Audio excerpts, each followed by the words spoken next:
Have you ever wondered what it feels like to vanish without a trace? Can you imagine the terror of loved ones left behind with no answers?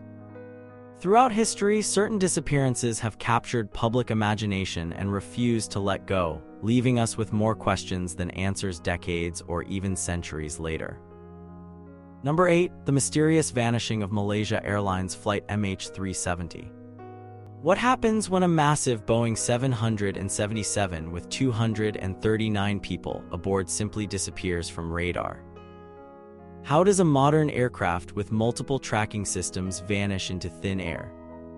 On March 8, 2014, Malaysia Airlines Flight MH370 departed from Kuala Lumpur International Airport bound for Beijing. The routine flight carried 227 passengers and 12 crew members from 14 different nations. Captain Zahiri Ahmed Shah was an experienced pilot with over 18,000 flight hours. Everything seemed normal. At 1:19 a.m., as the plane transitioned from Malaysian to Vietnamese airspace, air traffic control heard the final words from the cockpit, "Good night, Malaysian 370." Minutes later, the transponder stopped transmitting. Military radar would later show the aircraft deviated dramatically from its flight path, turning westward and crossing the Malay Peninsula before heading south over the Indian Ocean. The disappearance triggered the most expensive search operation in aviation history. For years, ships and aircraft from 26 nations scoured vast stretches of the Indian Ocean. Satellite data suggested the plane flew for nearly 7 hours after losing contact before presumably crashing somewhere along what experts call the Seventh Arc, a vast curve stretching from Kazakhstan to the southern Indian Ocean. In July 2015, a piece of debris, a flaperon from the wing, washed ashore on Reunion Island in the western Indian Ocean. This confirmed the aircraft had indeed crashed, but the main wreckage, black boxes, and the bodies of those aboard have never been found. Over the years, additional pieces of debris have appeared on beaches in Tanzania, Mozambique, South Africa, and Madagascar. Theories have run rampant. Some suggest pilot suicide, pointing to flight simulator data on the captain's home computer showing routes into the southern Indian Ocean. Others propose hijacking, mechanical failure, or even remote electronic hijacking.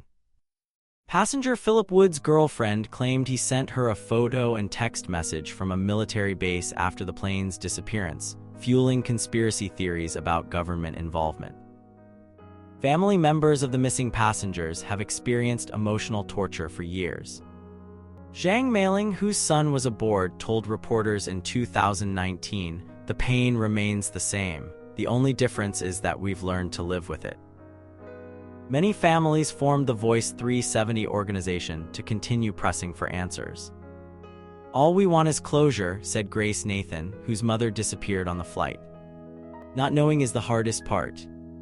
The Malaysian government officially ended its search in May 2018, while private searches continued into 2019. The final report offered no conclusive explanation, stating, "The team is unable to determine the real cause for the disappearance of MH370." Today, the case remains aviation's greatest modern mystery. Technological improvements sparked by the tragedy include better tracking requirements for commercial aircraft and modified black box specifications to extend battery life. Yet for the families waiting for answers, these improvements offer little comfort. As search efforts dwindle, the likelihood of ever discovering what truly happened to Flight MH370 grows increasingly remote. Number 7. Amelia Earhart's final flight. What happened to America's beloved aviation pioneer? Did she crash into the vast Pacific, or is there a more sinister explanation behind her vanishing? On July 2, 1937, Amelia Earhart and her navigator Fred Noonan disappeared during an attempt to circumnavigate the globe in her Lockheed Electra. The pair had completed nearly two-thirds of their journey when they vanished somewhere near Howland Island in the central Pacific Ocean. Earhart was already famous as the first woman to fly solo across the Atlantic Ocean in 1932. Her disappearance occurred during the final stretch of what would have been her crowning achievement. Her last known radio transmission stated, "We are running north and south," then silence.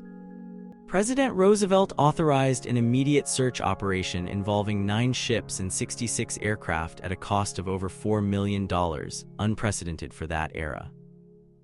Despite the massive search covering 250,000 square miles, no trace of Earhart, Noonan, or their aircraft was found. The most straightforward explanation suggests Earhart ran out of fuel while searching for tiny Howland Island and crashed into the ocean. But this hasn't stopped decades of alternative theories from emerging. One prominent theory claims Earhart and Noonan landed on Gardner Island, now Nicumararo, part of the Phoenix Islands, where they perished as castaways. The International Group for Historic Aircraft Recovery, TIGHAR, has conducted numerous expeditions to the uninhabited island, finding tantalizing clues including a piece of aluminum aircraft skin potentially matching Earhart's plane, a woman's shoe from the 1930s, and a jar of what may have been freckle cream. Earhart was known for her freckles. In 1940, a British colonial officer discovered human bones on Nicumararo. Although initially deemed male, forensic anthropologists re-examining the measurements in 2018 suggested they could have belonged to Earhart. Unfortunately, the actual bones have been lost. More controversial theories suggest Earhart was captured by Japanese forces while photographing military installations in the Pacific, later dying in custody on Saipan. Others propose she secretly returned to America and lived under an assumed identity as New Jersey housewife Irene Bollem, a claim Bollem vehemently denied before her death in 1982. Earhart's disappearance coincided with rising global tensions before World War II, creating the perfect environment for conspiracy theories to flourish. Her celebrity status only amplified public fascination. Her husband, publisher George Palmer Putnam, financed private searches for years before having Earhart declared legally dead in 1939. He later remarried but remained haunted by her disappearance until his death in 1950. In 1,000 ways, Putnam wrote, "Her spiritual presence is always with those who knew her well, to me, actually, a living presence." Earhart's legacy transcends her disappearance. As a pioneering aviator and advocate for women's equality, she inspired generations. Yet the mystery of her final hours continues to captivate researchers, historians, and the public. Despite numerous expeditions costing millions of dollars, no definitive proof of Earhart's fate has ever been found. National Geographic, the U.S. Navy, TIGHAR, and various private groups continue searching more than 8 decades after her voice was last heard over the Pacific. Number 6. The Vanishing Roanoke Colony. How does an entire settlement of 115 men, women, and children disappear without a trace? What single word carved into a tree might explain America's oldest mystery? In 1587, English explorer John White led a group of colonists to establish a settlement on Roanoke Island, off the coast of what is now North Carolina. This wasn't the first attempt to colonize the area. An earlier military expedition had abandoned the site, but this time, families came with the intention of building a permanent community. Shortly after arriving, White's daughter gave birth to Virginia Dare, the first English child born in the Americas. But supplies were running short, and the colonists convinced White to return to England for provisions and additional settlers. Reluctantly, he agreed to make the journey. What White couldn't have anticipated was how events in Europe would delay his return. War between England and Spain erupted, and all ships were commandeered for the conflict against the Spanish Armada. Despite repeated attempts, White couldn't secure passage back to Roanoke until 1593, years after leaving his colony, including his daughter and granddaughter. When White finally returned on August 18, 1590, he found the settlement completely deserted. The colonists had dismantled their homes, suggesting an orderly departure rather than a violent end. The only clues were the letters CRO carved into a tree and the words CROATOAN carved into a post of the fort palisade. Croatoan was the name of a nearby island, now Hatteras Island, and a friendly Native American tribe. White believed the colonists had relocated there, but a storm prevented him from investigating, and he returned to England without finding answers. he never managed to mount another expedition. For centuries, the fate of the lost colony has puzzled historians. Several theories have emerged based on archaeological evidence and historical records. One suggests the colonists integrated with the Croatoan tribe or other Native American groups.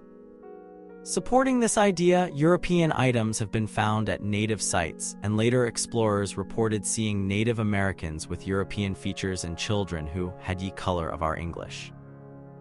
Another theory proposes the colonists attempted to return to England on their own and perished at sea. Some believe they migrated inland to the Chesapeake Bay area, where they were either assimilated or killed by local tribes or Spanish expeditions from Florida. In 2012, researchers examining a 16th century map at the British Museum discovered a patch covering part of the map. Using modern scanning technology, they found a small red and blue symbol underneath, possibly marking a fort where the colonists relocated. Archaeological excavations have yielded mixed results. In 2015, researchers found European artifacts at sites on Hatteras Island, supporting the Croatoan integration theory. However, efforts to find definitive evidence through DNA testing of local populations have been inconclusive. The Roanoke disappearance occurred during a crucial period of European colonization in North America. English investors in the Virginia Company, eager to establish profitable colonies, may have suppressed information about Roanoke's failure to avoid scaring away potential colonists and investors for future ventures like Jamestown. The lost colony has become embedded in American folklore, inspiring countless books, films, and an outdoor drama performed annually since 1937 in Manteo, North Carolina. Virginia Dare, the first English child born in America who vanished with the colony, has transformed into a symbol of American identity and frontier mythology. The oldest American mystery remains unsolved, with only that cryptic word, Croatoan, left behind by people who seemingly stepped out of history. Number 5. The case of D.B. Cooper. Who was the polite hijacker who parachuted into legend with $200,000? How did a man vanish mid-air over the Pacific Northwest wilderness, never to be seen again? On November 24, 1971, the day before Thanksgiving, a nondescript man in his mid-40s boarded Northwest Orient Airlines Flight 305 from Portland to Seattle. Wearing a business suit and sunglasses, he bought his ticket using the name Dan Cooper. Media later mistakenly reported it as D.B. Cooper. Shortly after takeoff, he handed a flight attendant a note. The note indicated he had a bomb in his briefcase. When the attendant tried to return it, Cooper whispered, "Miss, you'd better look at that note, I have a bomb." He opened his briefcase enough to show red cylindrical objects and wires. His demands were precise: $200,000 in unmarked $20 bills, 4 parachutes, 2 primary and 2 reserve, and a fuel truck ready in Seattle to refuel the aircraft. When the plane landed in Seattle, Cooper released all 36 passengers and some crew members as the FBI delivered his ransom and parachutes. He kept the pilot, co-pilot, flight engineer, and 1 flight attendant aboard. Cooper then directed the pilots to fly to Mexico City at the minimum airspeed possible, around 200 mph, at a maximum altitude of 10,000 feet. He specified a particular flight path over southwestern Washington. Somewhere between Seattle and Reno, at approximately 8:13 p.m. in darkness and stormy weather, Cooper did something unprecedented. He lowered the rear staircase of the Boeing 727 and jumped into the freezing night with his cash and a parachute, never to be seen again. The crew didn't realize he had jumped until they landed in Reno for refueling. This sparked the most expensive and longest-lasting FBI manhunt in American history, officially coded NORJAK, Northwest Hijacking. The FBI interviewed over 800 suspects over the years. The case captivated America, transforming Cooper into a folk hero, the gentleman bandit who committed the perfect crime without harming anyone. Taverns in the Pacific Northwest held D.B. Cooper Days celebrations, and songs were written about the mysterious skyjacker. In 1980, an 8-year-old boy named Brian Ingram found $5,800 in deteriorated $20 bills while vacationing with his family along the Columbia River, about 20 miles from Vancouver, Washington. The serial numbers match the ransom money. This remains the only physical evidence ever recovered from the Cooper case. Expert opinions on Cooper's fate vary wildly. Many believe he didn't survive the jump, citing the harsh conditions: nighttime, stormy weather, unsuitable clothing, inadequate equipment, and the inhospitable wooded terrain of the Pacific Northwest. Former FBI agent Larry Carr, who led the investigation from 2007 to 2010, stated, "We originally thought Cooper was an experienced jumper, perhaps even a paratrooper. We concluded that was false. No experienced parachutist would have jumped in the weather conditions that night wearing loafers and a trench coat." Others believe Cooper survived but was unable to recover the money, explaining why only a small portion was found years later. Some claim he was injured upon landing and died in the wilderness. Cooper's identity has generated countless theories. Suspects have included a Vietnam veteran named Robert Rackstraw, a chemical engineer named William Gossett, a Northwest Airlines employee named Kenneth Christiansen, and even a transgender mechanic named Barbara Dayton, who claimed to have committed the hijacking before her gender transition. In 2016, the FBI officially suspended active investigation of the case, though they continue to process any legitimate physical evidence related to the hijacking. The statute of limitations on the crime expired in 1976, meaning Cooper, if alive, could no longer be prosecuted for the hijacking itself, though charges related to the ransom money could still apply. The case remains the only unsolved air piracy in American commercial aviation history.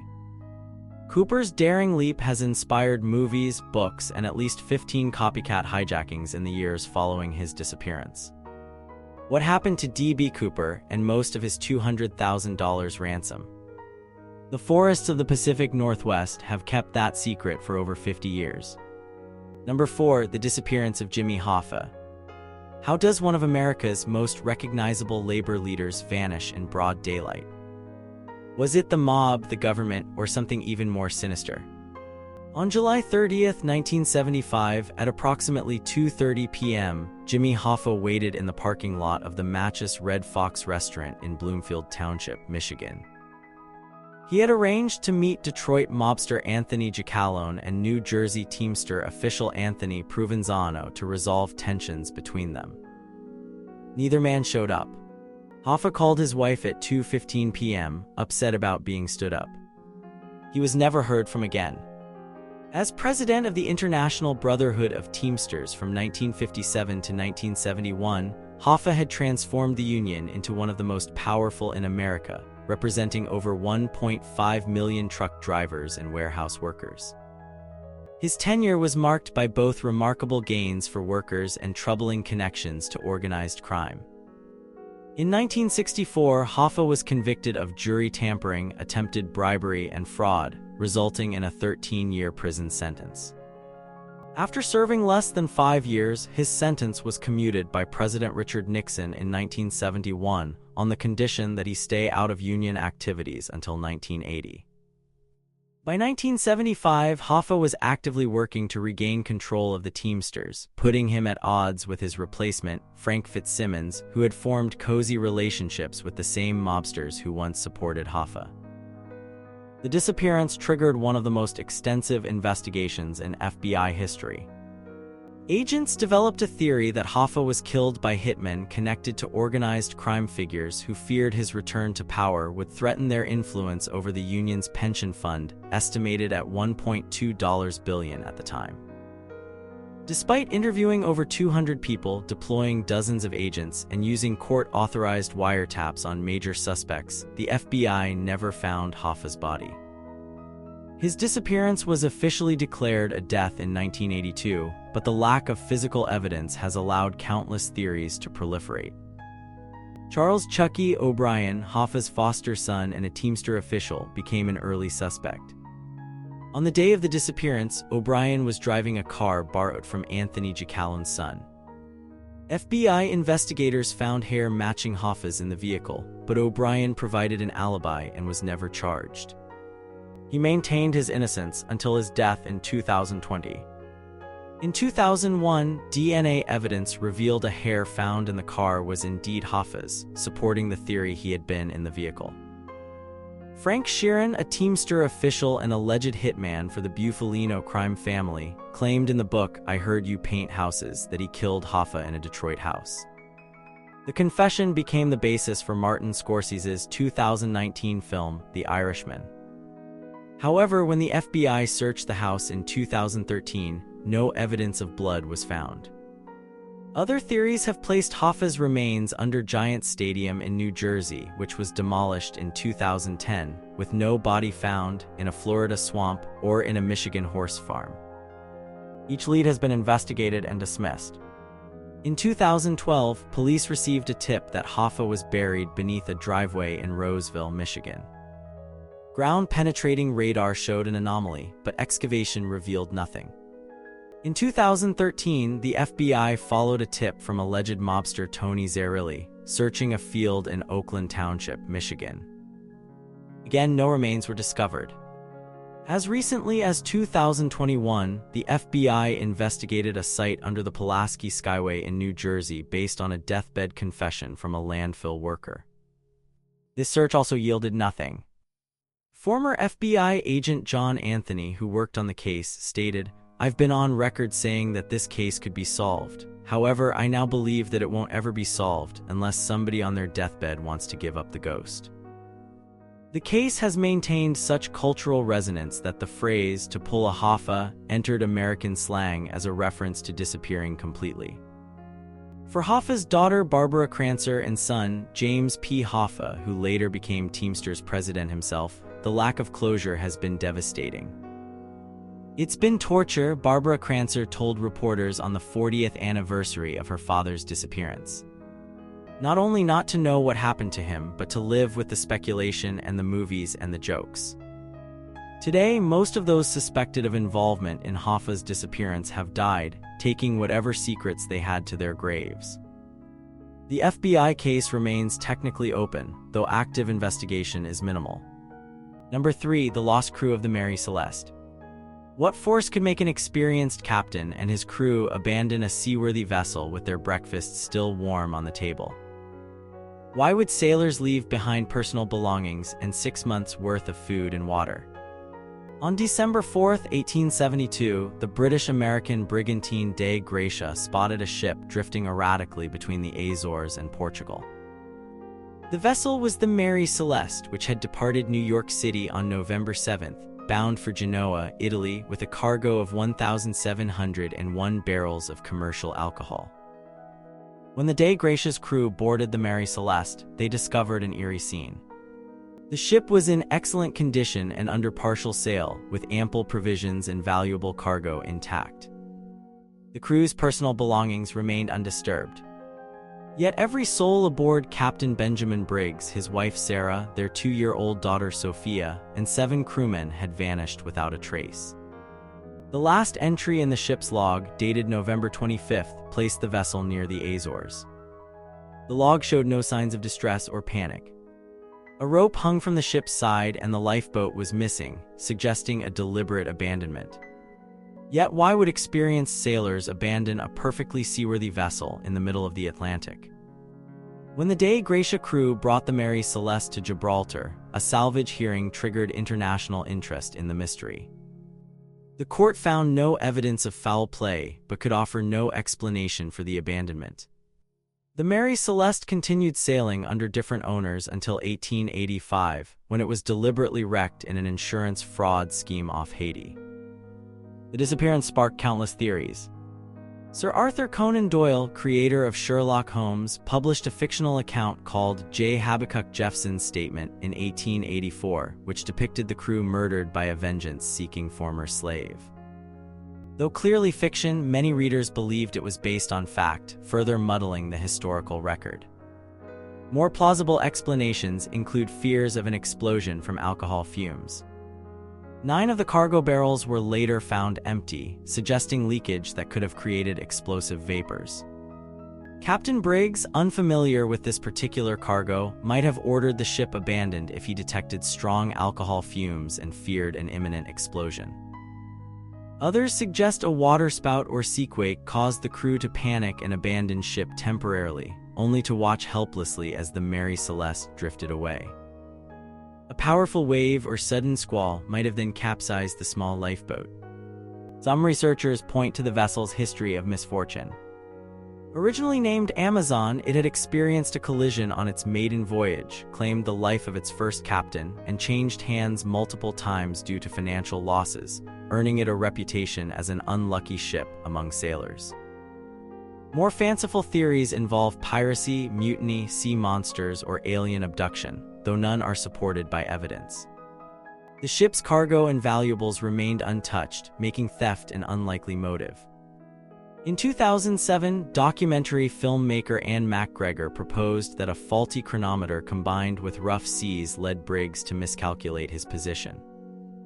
Believing he was near land when actually still in open ocean, he might have abandoned ship during a storm, only for the lifeboat to be swamped.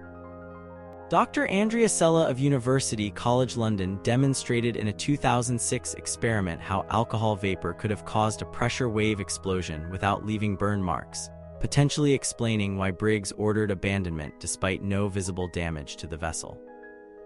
The Mary Celeste has become the archetypal ghost ship, appearing in countless books, films, and television programs.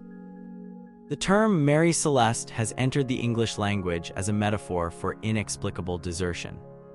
The descendants of Captain Briggs have had to live with the mystery for generations. "It's become family lore," said Nova Briggs, a distant relation, in a 2012 interview. "Every Thanksgiving, someone inevitably brings up the Mary Celeste." The fate of the 10 souls aboard the Mary Celeste remains one of maritime history's most enduring mysteries, a case where the absence of evidence has proven more captivating than any fact. Number 2. The Princes in the Tower. What happened to two young boys who stood between Richard III and the English throne? Were they murdered, spirited away, or victims of natural causes? In the summer of 1483, two young princes disappeared within the forbidding walls of the Tower of London. Edward V, aged 12, and his brother Richard, Duke of York, aged 9, were the sons of King Edward IV. When their father died unexpectedly in April 1483, young Edward became king with his uncle Richard, Duke of Gloucester, appointed as Lord Protector. The boys were initially housed in the royal apartments of the Tower of London, not as prisoners, but as part of the traditional residence of monarchs before coronation. Edward's coronation was scheduled for June 22, 1483. It never happened. Richard, Duke of Gloucester, had the prince's mother's marriage to Edward IV declared invalid, making the boys illegitimate and ineligible for the throne. On June 26, Richard took the crown for himself. The princes were seen playing in the Tower grounds with decreasing frequency until, by late summer, they vanished completely. No bodies were discovered, no announcements made about their fate. They simply disappeared from public view and from history. The mystery of what happened to the princes in the Tower has remained unsolved for over 5 centuries. The prevailing theory, popularized by Thomas More's History and William Shakespeare's play Richard III, is that Richard ordered the boys murdered to secure his claim to the throne. According to More's account, written decades after the event, Richard commanded Sir James Tyrrell to smother the princes with feather beds. Their bodies were supposedly buried at the stair foot, meetly deep in the ground under a great heap of stones. In 1674, workmen renovating the tower discovered a wooden chest containing the skeletons of 2 children beneath a staircase in the White Tower. Charles II, believing these to be the remains of the princes, had them interred in Westminster Abbey. In 1933, the bones were examined by medical experts who determined they belonged to children of approximately the right ages, though modern forensic testing has never been permitted. Not everyone accepts Richard's guilt. Some historians point to Henry VII, Henry Tudor, who defeated Richard at the Battle of Bosworth Field in 1485 and founded the Tudor dynasty, as a more likely culprit. Henry had his own claim to the throne strengthened by marrying the prince's sister Elizabeth of York, but only if the princes themselves were dead. Others suggest the boys may have died of natural causes during an epidemic, or that one or both escaped. Several pretenders emerged during Henry VII's reign claiming to be Richard, Duke of York, most notably Perkin Warbeck, who gained support from European monarchs before his capture and execution in 1499. Josephine Tey's influential 1951 detective novel, The Daughter of Time, presented a compelling case for Richard's innocence, pointing out the propaganda value of the story for the Tudor dynasty that followed. The debate between Ricardians, who believe in Richard's innocence, and traditionalists continues in academic circles and popular culture. In 2012, Richard III's skeleton was discovered beneath a parking lot in Leicester, confirming historical accounts of his physical deformity but offering no new evidence regarding the princes. DNA testing confirmed the remains were indeed those of the last Plantagenet king, but the fate of his nephews remains shrouded in mystery. The disappearance occurred during the Wars of the Roses, a period of English history marked by dynastic struggle between the houses of York and Lancaster. Control of the narrative about the princes became crucial propaganda for the Tudor dynasty that followed, making it difficult to separate fact from politically motivated fiction. The prince's sister Elizabeth, who became queen consort through her marriage to Henry VII, never publicly accused Richard of murdering her brothers. This silence has been interpreted both as evidence of Richard's innocence and as a practical necessity for a woman married to the man who overthrew him. In the 5 centuries since their disappearance, the princes have become powerful symbols in British culture, of innocence destroyed by political ambition, of historical truth obscured by propaganda, and of the cruelty that power struggles can inflict on the vulnerable. The Tower of London, where tourists now flock to see the crown jewels, remains haunted by the ghosts of 2 boys whose fate may never be conclusively known. Number 1. The vanishing of Frederick Valentich. Can a pilot and his aircraft disappear while in radio contact? What does it mean when the last sounds heard are metallic scraping noises and a pilot's terrified description of something impossible? On October 21, 1978, 20-year-old Frederick Valentich departed Melbourne, Australia, in a Cessna 182L for what should have been a straightforward 125-mile flight across Bass Strait to King Island. Valentich, who had about 150 hours of flying experience and had filed a flight plan for the 69-minute trip, took off at 6:19 p.m. in clear weather with excellent visibility. At 7:06 p.m., Valentich contacted air traffic control in Melbourne with an unusual request. He asked if there were any known aircraft in his vicinity, stating he could see a large unknown aircraft with 4 bright lights that appeared to be flying about 1,000 feet above him. When informed no traffic was known to be near his position, Valentich reported the craft was approaching from the east and seemed to be playing some sort of game, flying over me 2-3 times at speeds I could not identify. What followed was approximately 6 minutes of increasingly bizarre and frightening radio transmissions. Valentich described the object as orbiting above him and having a long shape with a green light. He reported his engine was running rough and coughing. His final words were, "It is hovering and it's not an aircraft." This was followed by 17 seconds of metallic scraping sounds, then silence. Despite an extensive sea and air search covering 1,000 square miles over the next week, no trace of Valentich or his aircraft was ever found. The official Department of Transport investigation concluded, the reason for the disappearance of the aircraft has not been determined. The case became an immediate sensation, particularly among UFO researchers. The timing coincided with a wave of UFO sightings in Australia, with over 50 reported observations during the same weekend as Valentich's disappearance. Several witnesses reported seeing a green light moving rapidly in the sky near Cape Otway around the time of the incident. The transcript of Valentich's final communications was released publicly, fueling intense speculation. Some UFO researchers proposed alien abduction, while skeptics suggested Valentich had become disoriented and inverted his aircraft, mistaking reflections on the water for lights above him before crashing. Others pointed to Valentich's interest in UFOs and suggested he might have fabricated the encounter before deliberately disappearing or crashing. Yet his family and friends described him as a level-headed young man with plans for the future, including an upcoming exam for his commercial pilot's license. In 1983, an engine cowl flap from a Cessna 182 washed ashore on Flinders Island in Bass Strait. Though it was initially thought to be from Valentich's aircraft, this was never confirmed, as the serial number had corroded away. Roy Manifold, an amateur photographer, had set up a time-lapse camera at Cape Otway to capture the sunset about 20 minutes before Valentich's disappearance. When developed, his photos showed an unidentified dark object with a trail of light or exhaust. Experts who examined the photos reached no consensus about what they showed.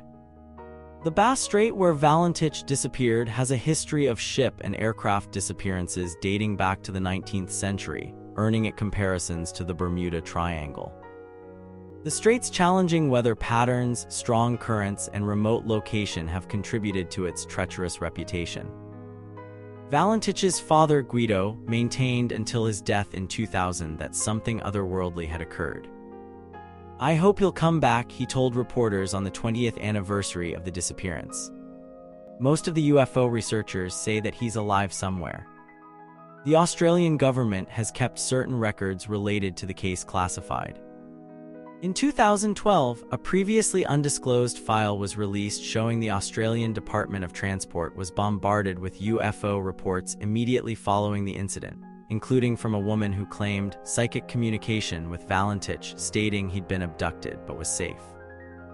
Aviation experts have pointed out that flying over water at night can be extremely disorienting for pilots, potentially leading to spatial disorientation where a pilot cannot determine his position, attitude, or motion relative to the Earth's surface. This phenomenon has caused numerous crashes throughout aviation history. Valentich's girlfriend, Rhonda Rushton, stated that he spoke often about the possibility of intelligence beyond Earth. He was fascinated by the fact that we're not alone in the universe. Whether this fascination relates to his disappearance remains unknown. Despite numerous theories and investigations over more than 4 decades, what happened to Frederick Valentich and his Cessna on that clear evening over Bass Strait remains one of aviation's most perplexing mysteries. Have these unsolved disappearances changed how we view the seemingly impossible? Will we ever truly know what happened to these people who vanished without a trace, or are some mysteries destined to remain forever beyond our understanding?